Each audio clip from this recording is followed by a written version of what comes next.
বরিশালের টানা ২ পরাজয়ের পর যা বললেন ডেভ হোয়াইটমার।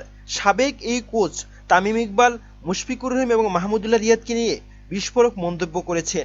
নামের ভারে কিংবা অভিজ্ঞতার বিচারে বিপিএলের সবচেয়ে পরিপূর্ণ দল ফরচুন বরিশাল।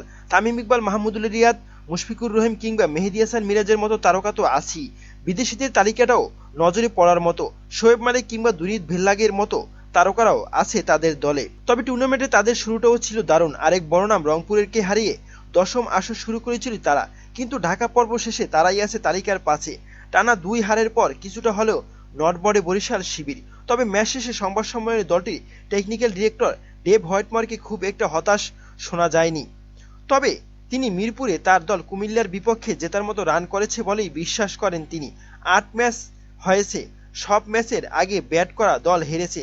ভেবেছিলাম আজ সেই ম্যাচ যেখানে আগে ব্যাট করা দল জিতবে, কিন্তু হলো না। এটা হতে পারত, আমরা কিছু ভুল করেছি। খালেদের জন্য কাজটা সহজ ছিল না। গতকাল তো ১৮৮ রান করেও জিততে পারলাম না, কিন্তু ১৭৭ রান করেও চট্টগ্রামের কাছে হেরেছে। আমরা আরও কটা রান করতে পারতাম, তবে এই রানটাও জেতার মতো ছিল। প্রেস ব্রিফিংয়ে উপস্থিত সাংবাদিকদের হতাশার ভাবনাটাও যেন দূর করতে চাইলেন হোয়াইটমার। তোমাকে তো অনেক হতাশ শোনাচ্ছে, তুমি কি হতাশ কেন? আজ তো ভালো ম্যাচ হয়েছে। এটা দুর্ভাগ্যজনক যে আমরা হেরে গেছি।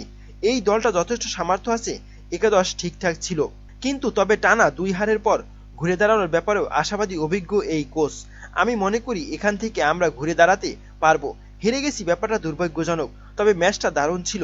গতকাল যে ম্যাচটা হারলাম এটা বরং আমাকে বেশি কষ্ট দিয়েছে। লম্বা সময় বাংলাদেশের ক্রিকেটের কোচ ছিলেন, টাইগার ক্রিকেটে জেতার অভ্যাস হয়েছিল তার হাত ধরেই। স্বাভাবিকভাবে দেশের ক্রিকেট নিয়ে প্রশ্ন এসেছে হোয়াইটমারের কাছে। উত্তরটা বেশ ইতিবাচকভাবেই দিলেন এই অভিজ্ঞ কোচ। হোয়াইটমার বলেন, এখানকার দর্শকরা সবসময় প্যাশনেট। দিনকে দিন বাংলাদেশ ক্রিকেট আরও শক্তিশালী হচ্ছে। শারীরিকভাবে এবং প্রতিভার দিক দিয়ে বাংলাদেশের ক্রিকেট আরও শক্তিশালী হয়েছে। ফিজিক্যালি স্ট্রং ও ট্যালেন্ট স্ট্রঙ্গার। ও গতকাল যে দলের খুলনা টাইগার্সের সাথে খেললাম, তারুণ্যে ভরপুর। তারা দেখিয়েছে তারা যে সঠিক পথে আছে। ডেভেলপমেন্ট পর্যায়ে যারা আছে তাদের টুপি খোলা অভিনন্দন, হ্যাটস অফ, তারা ভালো কাজ করছে। প্রিয় দর্শক, ডেভ হোয়াইটমার বাংলাদেশের একজন কোচ ছিল। তার নেতৃত্বেই বাংলাদেশ বিশ্বকাপে সুপার 8-এ উঠেছিল এবং তখন অধিনায়ক ছিল মাশরাফি বিন মুর্তজা। সেই ডেভ হোয়াইটমার এবার বরিশালের টিম ম্যানেজমেন্টে রয়েছে এবং কোচিং প্যানেলে রয়েছে। প্রিয় দর্শক, ডেভ হোয়াইটমারের যে মন্তব্য, এটি আপনি কেমন চোখে দেখছেন জানাতে পারেন কমেন্ট করে কমেন্ট বক্সে। ধন্যবাদ।